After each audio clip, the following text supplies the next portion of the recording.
अभिनंदन करतो। विशेषतः आमच्या बुलढाण्याचे जिल्हा अध्यक्ष काजी साहेबांचं, ज्यावेळेस अचानक तिथले आमदार सगळी कामं घेऊन, जसा उल्लेख थोडासा उजरता प्रफुल्लभाईंनी केला, बुलढाणा जिल्हा मध्यवर्ती सहकारी बँक अडचणीतून बाहेर काढण्याच्या करता या महायुतीच्या सरकारने 300 कोटी रुपयाची गॅरंटी दिली आणि तेवढे पैसे आम्ही एमएससी बँकेला द्यायला सांगितले।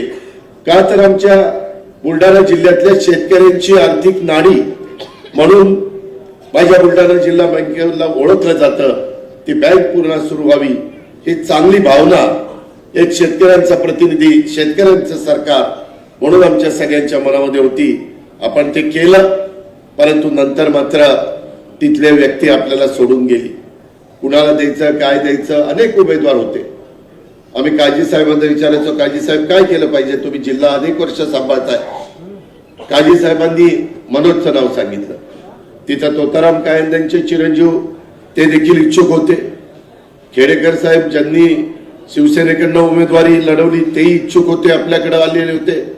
अशा अनेकांनी, मी आता सगळ्यांची नावं सांगत बसत नाही, परंतु त्या शिंदे साहेबांची पुतणी, मला वाटतं गायत्री शिंगणे, त्या पण नंतर तिकडे तिकीट मिळत नाही म्हणून आपल्याकडे आलेल्या होत्या। पण काजी साहेब मला प्रफुल्लभाईंना, सुनीलजींना सांगायचं, कुणाचं ऐकू नका, तुम्ही फक्त मनोजला तिकीट द्या, निवडून नाही आलो तर तोड दाखवणार नाही। आता हे असं बोलून सांगायचे, काही काही लावालाव्या करणार तर असतातच ते। अहो काजी साहेब आणि शिंदे साहेबांची किती मैत्री माहिती ना तुम्हाला। हे सगळ्यात हलका सोपा मनोज कायंदे म्हणून तेच नाव शिफारस करतात। का तर वन साइड शिंदे साहेब निवडून यावे असलं काही काही बरंच सांगितलं, परंतु शेवटी संघटनेच्या जिल्हा अध्यक्षांच्यावर, संघटनेच्या मान्यवरांच्यावर, कार्यकर्त्यांच्यावर विश्वास ठेवायचा असतो आणि तो विश्वास राष्ट्रवादी काँग्रेस पक्षाने ठेवला। काजी साहेब प्रचंड राबले, भुजबळ साहेबांची उत्तम सभा झाली, अनेक जण तिथं त्या ठिकाणी गेले, झटले। मनोज तसं बघितलं तर एक काँग्रेसचा हाडाचा कार्यकर्ता, जिल्हा परिषदेचा तो सदस्य होता।